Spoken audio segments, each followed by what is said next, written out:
Yes, that was Boris Johnson attending a church in London with Ukrainians, and they were chanting, thank you, to the Prime Minister. Quite interesting how things quickly change in politics, isn't it?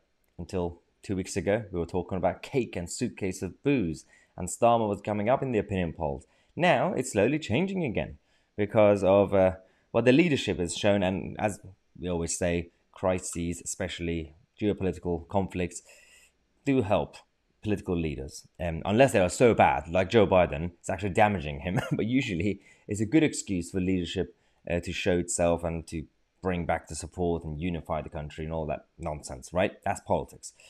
If they're smart, they could actually continue with the trend because, regardless of if you back him or hate him or voted for him, but now you're sick and tired of his green crap policies and lockdown stuff, doesn't really matter because we have to be objective. It is true that he has a chance now. Although I'm still waiting for the Met report. What happened to the Met report? I think that might change something, but he's not going to go down based on cake or suitcase of booze anymore. No, unless it's going to be about the wider problem of cover up and the issues that we had in Downing Street.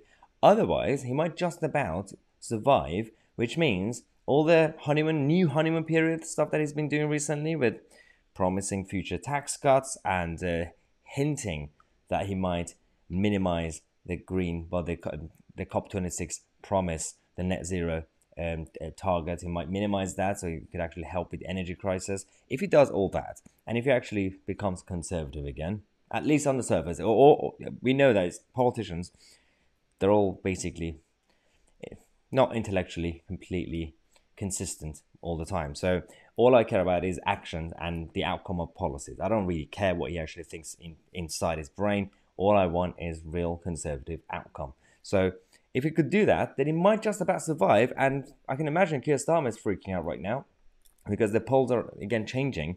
And as I said, usually geopolitical conflicts will help leaders unless you are Joe Biden. That's actually helping Donald Trump to come back now. So the more this continues, the more likely it is for Trump to return, and the more likely it is for Boris Johnson to stay.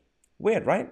Let me know in the comment section what you think. I might be wrong. You might have a different opinion. I'll have a look at the comments. I'll come back for the next video on my Tousi, and we are the media.